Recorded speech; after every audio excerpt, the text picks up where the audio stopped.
Bonjour, bonjour les élèves, bonjour les enseignants. Nous voilà ensemble aujourd'hui pour faire une visite de laiterie. Donc moi c'est Philippe Bruno et je suis président de l'interprofession laitière de la région, c'est-à-dire qui regroupe et les producteurs et les laiteries de la région centre. Et je suis accompagné ce matin d'Aurélie. Bonjour Aurélie. Eh bien, on va aller faire la visite et après on se retrouve pour les questions. Alors je vous emmène jusqu'à la porte de l'atelier. À bientôt.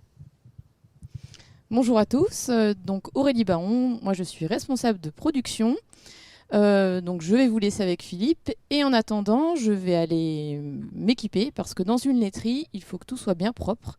Donc avant de rentrer il faut mettre une blouse, une charlotte, se laver les mains, enfin vous verrez tout ça. On se retrouve à la fromagerie et je vous dis à tout de suite. Voilà, bienvenue à la laiterie.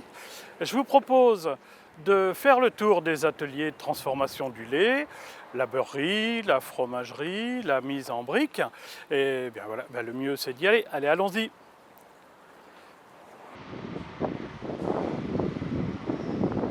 Ces gros camions servent à collecter le lait chez les producteurs.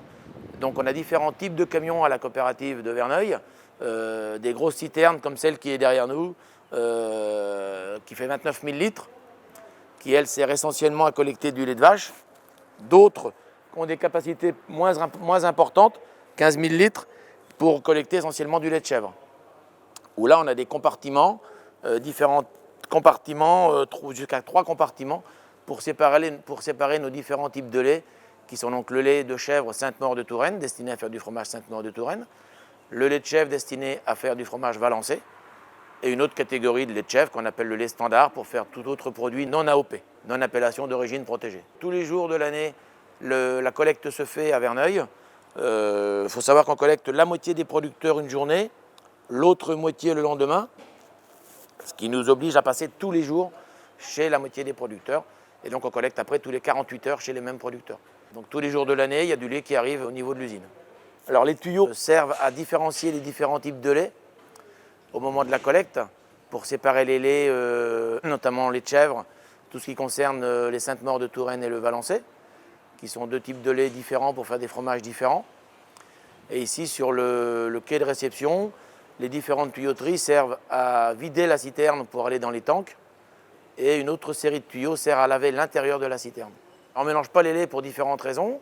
Déjà, en lait de vache, on a plusieurs types de lait. Le lait, je dirais, conventionnel, qui sert à faire un peu tout type de produit. Et l'autre gamme de lait est notre lait premium, qui est un lait trié, en fait, par rapport à des producteurs qui ont un cahier des charges bien précis. Les animaux doivent manger tel et tel produit et non pas d'autres produits type des produits avec OGM, par exemple, organismes génétiquement modifiés.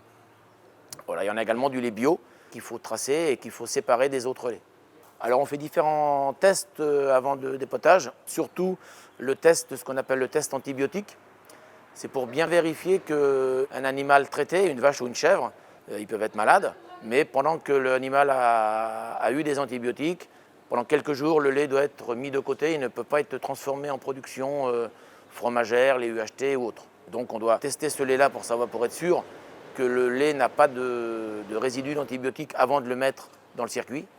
Et l'autre chose, c'est tester le lait pour être sûr que le lait a bien été refroidi chez le producteur. Bonjour les enfants.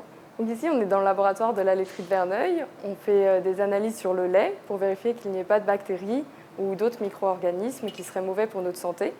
Et c'est grâce à nous que vous pouvez boire en toute confiance du lait sans avoir de problème de santé. Le lait de qualité, quand il va être propre, blanc, clair, qui va couler, qui va être beau et qui va avoir une bonne odeur aussi. Alors, ici, on est à la pasteurisation. C'est ici que l'on chauffe le lait. Dans un premier temps, on sépare la crème du lait pour récupérer la crème pour faire du beurre. Ensuite, on passe le lait dans un pasteurisateur. Le rôle du pasteurisateur, c'est de chauffer le lait à 72 degrés pendant 15 secondes pour détruire tous les microbes impropres à la consommation.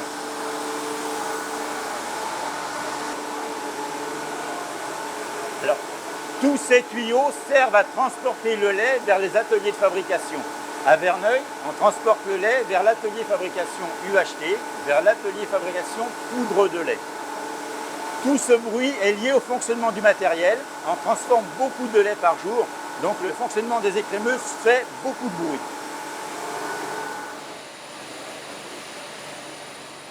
Ici, on est à la beurrerie. Alors, pour faire du beurre, il faut séparer la crème du lait à l'aide d'une écrémeuse. L'écrémeuse a le rôle de séparer la crème du lait. Cette crème-là, on la met dans ce qu'on appelle un tank. Un tank, c'est une grosse cuve en inox où on met la crème dedans. Dans cette crème-là, on ajoute des ferments. Les ferments ont le rôle d'aromatiser la crème et d'acidifier la crème. Et le lendemain matin, on envoie cette crème sur ce qu'on appelle un batteur. Un batteur, c'est une grosse hélice qui tourne à 1500 tours minute, qui éclate le globule gras. Quand le globule gras est éclaté, on envoie ce globule gras dans ce qu'on appelle un malaxeur. Alors un malaxeur, c'est deux grosses vis sans fin qui entraînent le beurre dans des filières pour le rendre homogène. Des filières, ce sont des plats qui ont des trous, et on pousse le beurre dans les trous pour le rendre homogène. Ce beurre-là, ensuite, on l'envoie sur des machines de conditionnement. Les machines de conditionnement sont des machines qui forment les plaquettes de beurre, où on a une autre conditionneuse où on fait du beurre en vrac en 5 kg, 10 kg, 25 kg. On a différents types de conditionnement à Verneuil. Il existe différents types de beurre. Il existe le beurre cru, donc là on ne pasteurise pas la crème. Il existe le beurre salé, le beurre demi-sel et le beurre doux. Il existe aussi le beurre de baratte. À Verneuil, on fait du beurre demi-sel et du beurre doux. Le beurre peut se conserver 3 mois dans un frigo.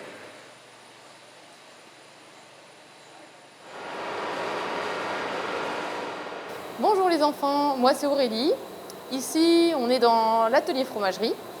Avant de vous expliquer comment on fabrique les fromages, il faut savoir deux choses.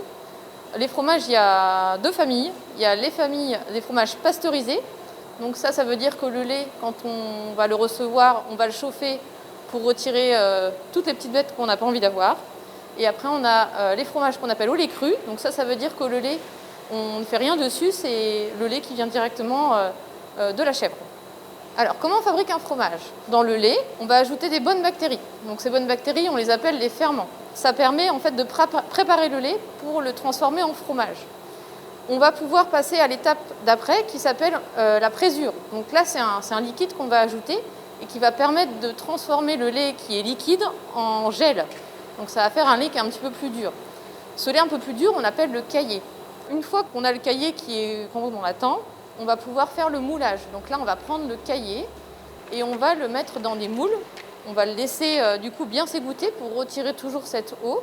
La paille qu'on a là dans notre fromage c'est un Sainte-Maure de Touraine. Donc la paille, c'est important dans le fromage. C'est une paille de seigle. C'est un petit peu la carte d'identité du fromage.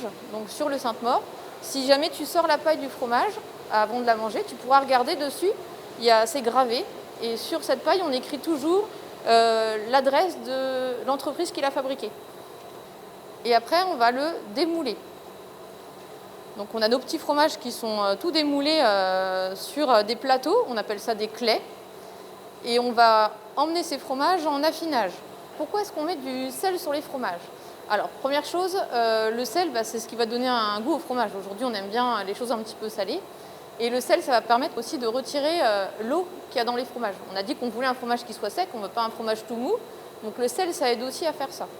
Après, pourquoi est-ce que c'est cendré? Donc là, tu peux voir là, tous les petits points noirs qu'on voit sur le fromage. Au début, c'est de la cendre comme ça. Et après, l'intérêt de cette cendre, c'est de donner tout ce qu'il faut à nos petites bactéries pour qu'autour du fromage, elles aient tout ce qu'il faut pour bien se développer. Et ça va faire une espèce de petite couche de protection au fromage. Et ça va donner la petite croûte qui protège le fromage jusqu'à ce que tu puisses le manger. Un fromage frais, il va rester très peu de temps, il va rester 1 jour ou 2 chez nous. Par contre, quand on fait des fromages, on dit affinés, quand on a besoin qu'ils sèchent un petit peu pour avoir des goûts un petit peu différents. Et là, on peut rester 10 ou 15 jours avant de pouvoir emballer et te livrer ton produit. Bonjour les enfants, donc moi je m'appelle Jean-Michaël, je suis le responsable du lait UHT. Alors le lait UHT, qu'est-ce que c'est? C'est du lait qui est tout à fait naturel, on ne rajoute rien à l'intérieur, c'est juste du lait qui a été stérilisé. La stérilisation, c'est simplement chauffer le lait à haute température, environ 140 degrés pendant quelques secondes, et ça permet de le conserver, de détruire toutes les bactéries qui sont toxiques pour les enfants, pour les hommes, et de le conserver à température ambiante ensuite pendant quelques mois pour pouvoir le consommer quand on veut. Une fois qu'on a réceptionné le lait dans les grandes citernes, on y a laissé juste la matière grasse qu'il fallait à l'intérieur. Ce lait, il va être envoyé sur le stérilisateur. Le stérilisateur, c'est en fait un gros accessoire qui va chauffer le lait à très haute température, qui va permettre de détruire les bactéries qui sont nocives pour l'homme. Une fois que le lait a été stérilisé, il est refroidi et il est envoyé jusque sur la conditionneuse. La conditionneuse, en fait, c'est tout simplement une machine qui va fabriquer les briques de lait. À l'origine, on a un étui qui va venir former un contenant. Cette brique, elle va être remplie avec du lait qui a été stérilisé et fermée de manière étanche. Une fois que la brique a été bien fermée, on vient imprimer sur le dessus le numéro de lot avec la date de consommation et la brique est envoyée sur la ligne de conditionnement. Sur la ligne de conditionnement, on a ce qu'on appelle la fardeleuse. La fardeleuse, c'est ce qui va permettre de fabriquer le pack de lait. Donc on regroupe les briques par 6 et ensuite on met un film autour pour que les briques se tiennent bien. La machine va mettre ensuite la poignée sur ce pack et le pack va aller jusque sur le palettiseur. Le palettiseur, qu'est-ce que c'est? C'est en fait une machine qui va mettre les briques de lait, les packs de lait les uns sur les autres correctement sur une palette qui va permettre ensuite d'être transportée. Une fois que la palette a été faite, elle est houssée, c'est-à-dire qu'on y met une housse plastique autour pour permettre de transporter correctement cette palette jusque dans la grande surface, puis à la maison. Alors ces numéros sur la brique de lait, c'est tout simplement l'identification de la brique. Grâce à ce numéro de lot qui est inscrit ici, on peut retrouver jusque le producteur qui a donné le lait pour mettre le lait dans cette brique. On y retrouve la date de consommation, le numéro du jour et l'heure de production. Alors, quand on écrit sur la brique à consommer de préférence avant le, c'est en fait parce qu'on met sur la brique une date de consommation, mais en fait, on peut consommer encore cette brique après la date qui est inscrite. Parce que le lait stérilisé, c'est pas du jour au lendemain, c'est pas dans la nuit qu'il va devenir mauvais et qu'il y a des bactéries qui vont se développer. C'est simplement qu'après cette date, peut-être que le goût sera un petit peu moins bon, mais il n'y a aucun risque à consommer la brique après cette date-là. Bonjour les enfants, je m'appelle Sébastien. Ici, on est dans l'entrepôt de stockage lait UHT. Il y a environ 1 million de briques. On ne les garde pas au frais parce que ça ne sert à rien. À température ambiante, ça va. Et les briques partent 1 semaine après la fabrication ou à 2 semaines. On les transporte par camion. On peut en mettre 25 200 dans un camion au maximum, sinon après le poids ça passe plus. Les camions, une fois qu'ils sont chargés, ils partent d'ici pour aller dans les magasins. On fait une dizaine de camions par jour. Et bien voilà, j'espère que vous avez fait une bonne visite de cette laiterie qui a maintenant plus de 100 ans, qui transforme le lait de la région centre et l'amène sur votre table et que vous retrouvez au petit déjeuner. Vous allez pouvoir le beurre, le lait et tous les autres produits que l'on transforme. Mais vous avez sans doute des questions, donc à tout de suite pour répondre à vos questions.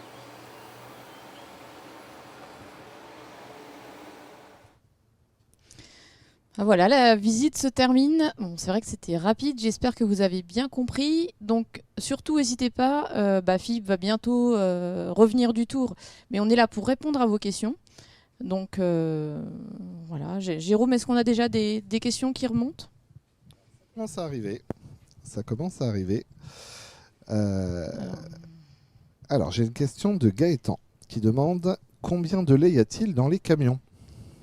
Alors, combien de lait y a-t-il dans les camions? Donc, on va réfléchir sur un camion complet. Donc, si jamais je ne mets que du lait dans mon camion, j'ai 27 tonnes, donc à peu près 27 000 briques de lait dans mon camion.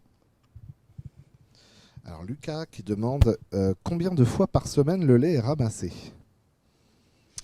Alors, combien de fois par semaine? Alors, dans la laiterie dans laquelle je travaille, donc le lait, il est ramassé tous les jours. Tous les jours, les gens qui viennent ramasser le lait, donc on les appelle les laitiers, ils viennent matin et soir. Mais en résumé, une ferme, elle est ramassée un jour sur deux, à peu près. Alors Rose qui demande combien de lait arrive chaque jour? Combien de lait arrive chaque jour? Oh là là. À peu près Là, ouais. 50-55 000 litres par jour.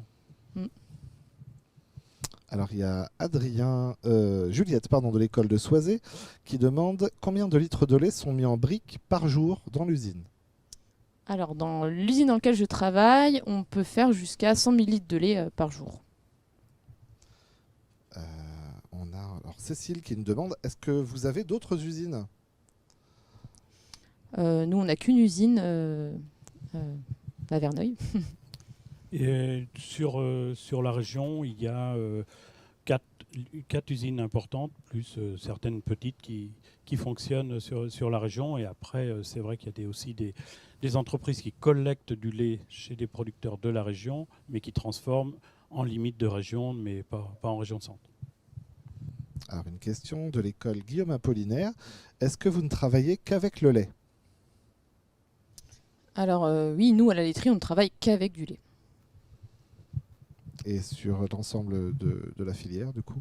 Mais voilà, d'autres entreprises font aussi des soupes, des jus de fruits, voilà, puisque c'est la même technique pour mettre en brique. Alors Enzo qui demande combien y a-t-il de fermes qui fabriquent le lait pour votre usine? Alors nous, on a 130 fermes. Maëva qui demande pourquoi fait-on des analyses sur le lait? Alors, on fait des analyses sur le lait. On a deux intérêts principaux. La première chose, c'est voir si le lait il est bon à consommer. Donc, on va regarder, par exemple, si on a beaucoup parlé des petites bactéries qu'on n'avait pas envie d'avoir dans le reportage. Donc, on va vérifier qu'il n'y ait pas trop de ces petites bactéries qu'on n'a pas trop envie d'avoir. Donc, on va mesurer des choses comme on parle d'acidité. Parce qu'en fait, si c'est acide, ça veut dire en fait, tout ce qui est maîtrise du froid au niveau du lait, il y a quelque chose qui s'est mal passé. On va aussi vérifier, on appelle ça la fraude, parce qu'on vérifie qu'il n'y ait pas d'eau, par exemple, dans le lait. Parce que nous, on veut travailler avec du bon lait. Et s'il y a de l'eau dedans, c'est quelque chose qui ne va pas. Donc, on parle de cryoscopie. Donc ça, c'est des choses aussi qu'on vérifie. Et on vérifie aussi à la réception, là Vincent, vous avez vu dans le reportage, je vous l'ai expliqué, on parle d'antibiotiques, donc il ne faut pas qu'il y ait d'antibiotiques dans le lait. Donc on vérifie aussi qu'il y a bien l'absence avant de récupérer ça à la laiterie. Et puis après, voilà, on a plein d'autres petites analyses qu'on fait tout au long du process pour vérifier que toutes les étapes qu'on fait, vous avez entendu parler de stérilisation, on a pas mal même sur les fromages, on parle d'affinage, de traitement avec la chaleur. Donc on vérifie que tout ça soit bien passé pour que derrière, quand vous mangez le produit, vous ne soyez pas malade avec, tout simplement. Alors, il y a une question d'Erwan de l'école de Soizé. Combien de sortes de fromages produisez-vous dans votre laiterie? Alors, je ne les ai pas comptés comme ça. Donc, nous, on a 2 AOP, donc appellation d'origine protégée. Donc, c'est des fromages qu'on fabrique avec... c'est un peu comme une recette de cuisine qu'il faut suivre vraiment à la lettre, autant du côté de l'éleveur que du côté du transformateur. Donc, nous, dans notre laiterie, on en a 2. Et après, en fromage pasteurisé, on en a 1, 2, 3, 4, 5, 6... On en a 7. Alors, il y a Nina de l'école Olympia Cormier qui demande qui a fabriqué la laiterie?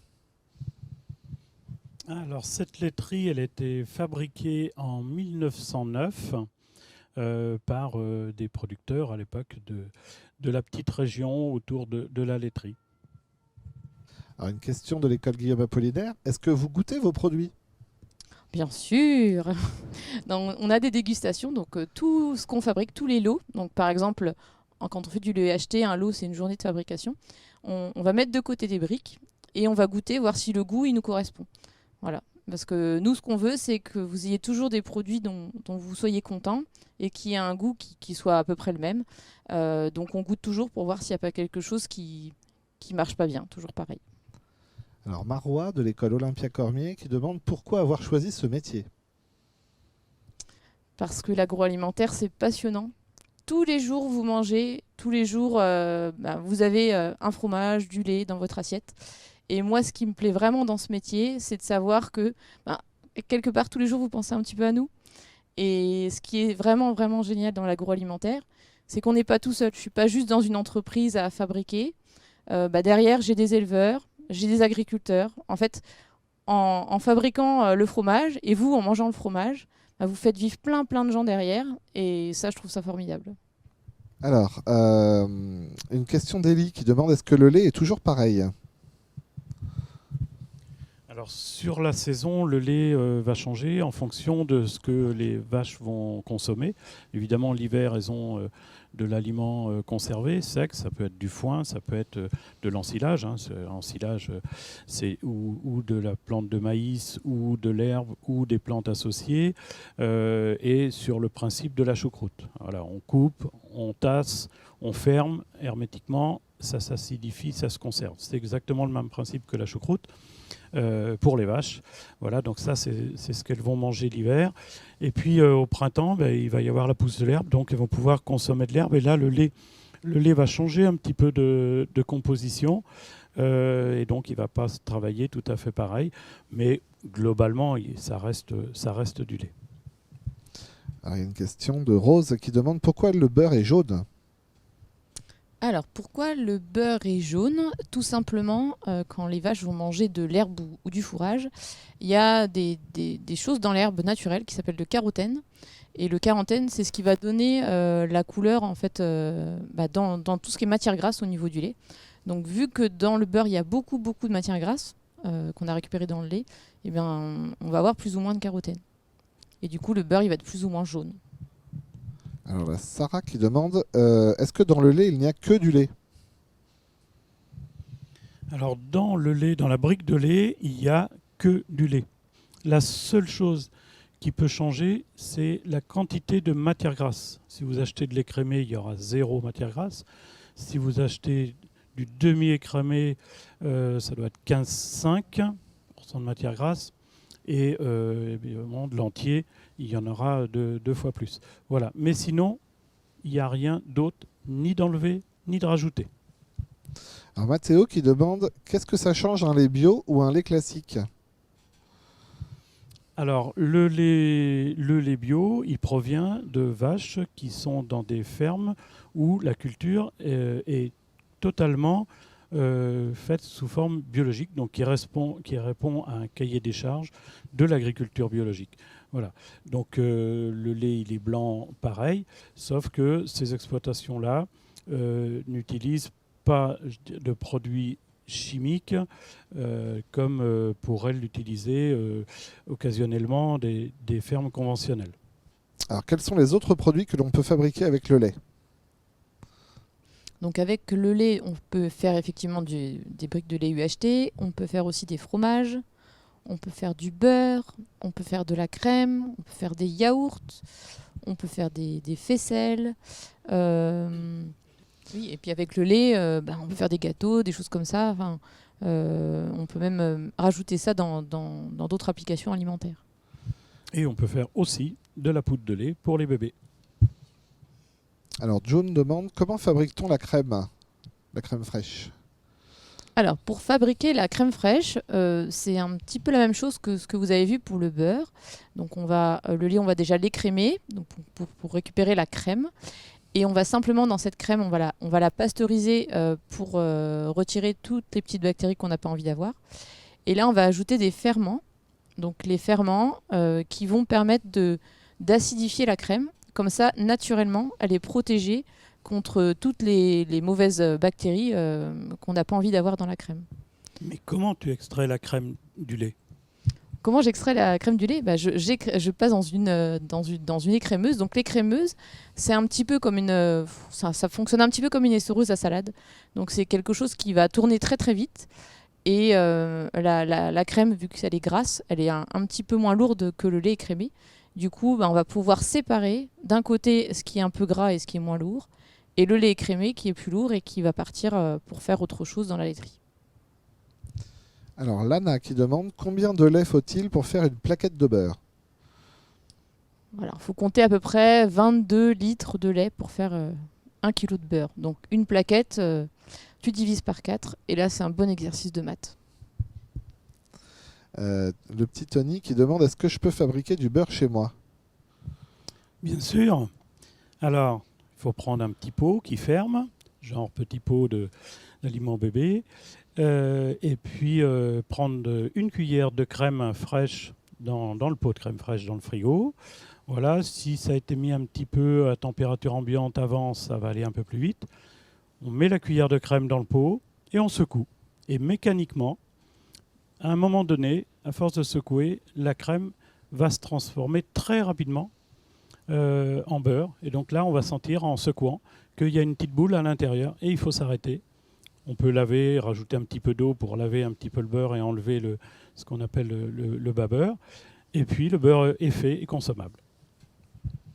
Alors, Marie qui demande comment vous savez la date de péremption du lait ou du beurre? Alors, les dates de péremption pour le lait et le beurre, ça ne se fait pas par hasard. On fait, nous, au niveau de la laiterie, ce qu'on appelle un test de conservation.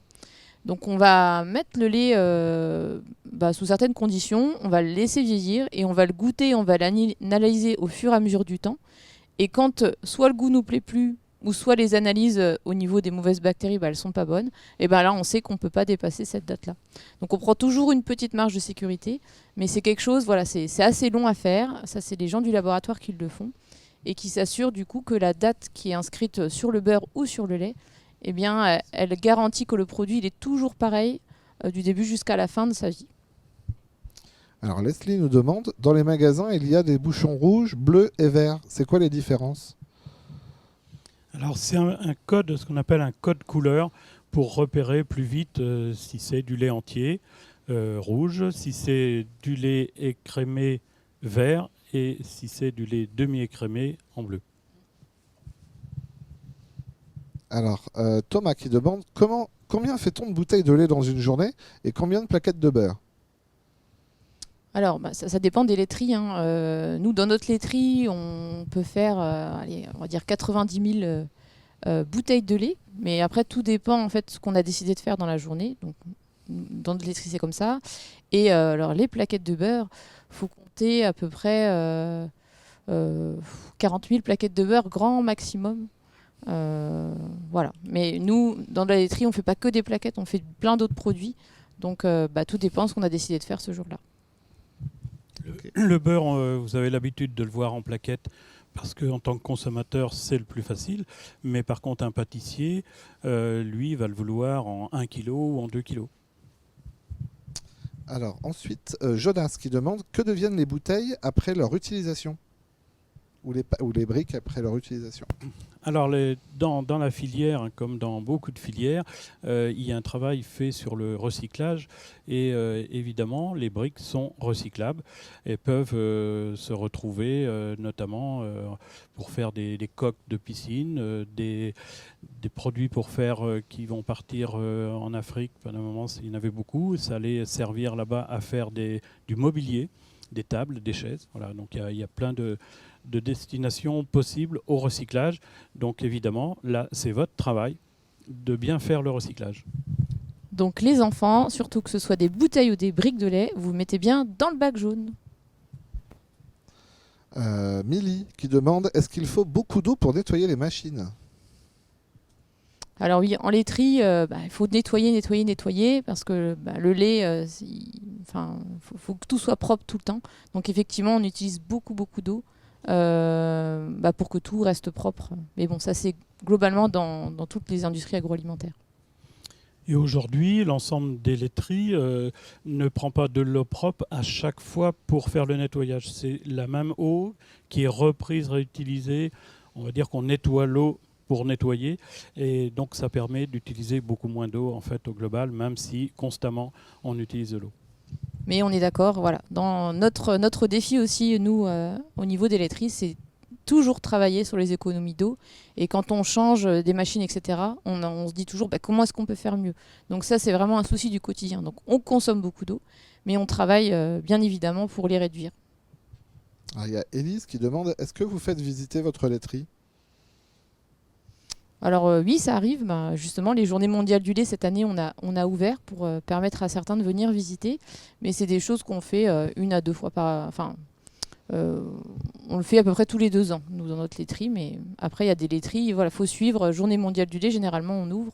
Et après, c'est vrai qu'il y a des laiteries qui peuvent ouvrir pour faire visiter en fonction des demandes. La difficulté d'ouvrir les laiteries, c'est que on peut aller voir assez facilement la mise en brique du lait parce que la machine, elle, est en milieu stérile et donc on est à l'extérieur, il n'y a pas de risque. Par contre, entrer dans une fromagerie, c'est complètement impossible puisque là, les produits sont à l'air et on pourrait apporter des microbes indésirables. Voilà, donc dans une laiterie, on ne peut pas aller partout, malheureusement. Il y a Sébastien qui demande, quels sont les différents métiers qu'on trouve dans votre laiterie ? Alors, dans une laiterie, il y a plein de métiers différents. Donc, ça va des personnes qui sont un peu plus dans les bureaux et qui vont pouvoir faire le lien, par exemple, entre les éleveurs et la laiterie. On a des gens, parce qu'une laiterie, c'est une entreprise, donc qui vont compter au niveau des chiffres, toute la partie comptabilité pour vérifier tout ce qui est facturation, tous ces calculs de coûts. On va avoir des gens qui vont s'occuper des hommes de la laiterie. Donc là, on parle de ressources humaines. On a aussi les gens qui vont nous aider à avancer sur des projets. Donc, parce que quand on a des choses qui ne vont pas, il faut trouver des solutions à nos problèmes. Et donc là, on parle de méthode. Donc il y a des gens aussi c'est leur métier de nous aider au niveau de la méthode. Et après, il y a tous les métiers qu'on apprend dans les écoles de laiterie pour apprendre à fabriquer le beurre, apprendre à fabriquer le fromage, apprendre à fabriquer le lait. Aujourd'hui, voilà, en France, on mange énormément de fromage. Donc il faut vraiment, ceux qui ont envie d'apprendre à faire des fromages, il faut aller dans ces écoles de laiterie parce que le fromage, c'est formidable, c'est super bon. On est fiers de ce qu'on fait. Donc c'est un métier qu'on peut toucher, c'est encore un autre métier. Après, sur la partie logistique, on a par exemple des gens qui conduisent des Fenwick, donc on les appelle les caristes, et qui vont charger les camions, qui vont stocker le lait, qui vont récupérer tous les produits et qui vont faire la partie logistique. Il y a aussi des chauffeurs qui vont amener les produits chez les clients, des chauffeurs aussi qui vont aller récupérer dans les fermes. Donc il y a énormément de métiers. Dans une laiterie, il y a plein de possibilités pour pouvoir y travailler. Donc il y a Lilou qui demande justement, est-ce que c'est long les études pour faire ces métiers ?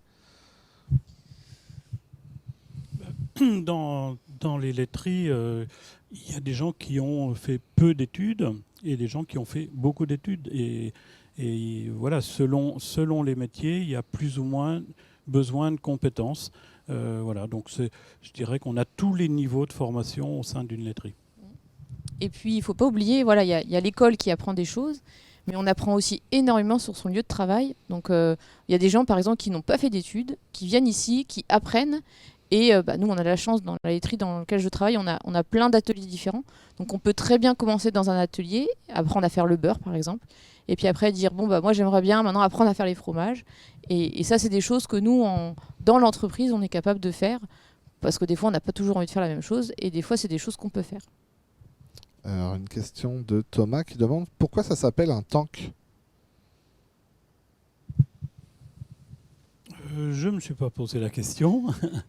Voilà, c'est l'appellation de cette citerne qui refroidit en même temps, qui a un double usage. On pourrait dire une citerne frigorifique, puisque voilà, le lait, que ce soit à la laiterie, que ce soit chez le producteur, donc c'est une réserve bien fermée, mais refroidie, puisque le lait, pour se conserver dans les meilleures conditions, doit rester entre 3 et 4 degrés. Et une dernière question de Sarah qui demande est-ce qu'il y a d'autres laiteries comme la vôtre dans la région ? Alors, comme la nôtre, non. Toutes les laiteries sont un peu différentes, ne font pas forcément les mêmes produits, ne font pas forcément plusieurs produits. Il y en a qui sont très spécialisés sur un produit. Dans la région, on a des laiteries qui qui ne font que de la brique et de la bouteille, mais qui vont faire du lait et qui vont faire aussi de la soupe, qui vont faire aussi des jus de fruits. Et puis on a d'autres laiteries qui vont faire que des fromages ou que des desserts. Voilà, nous on fait un petit peu de tout, c'est différent, mais voilà, non, les laiteries sont différentes, mais globalement ont toute la même rigueur de qualité. Eh bien voilà, si il n'y a plus de questions, on vous remercie d'avoir participé à cette visite de laiterie, d'avoir posé des questions. Et puis pourquoi pas, si vous voulez visiter une exploitation, n'hésitez pas à contacter le Criel et on essaiera de vous mettre en contact avec une exploitation proche de votre école. Allez, à bientôt. Au revoir.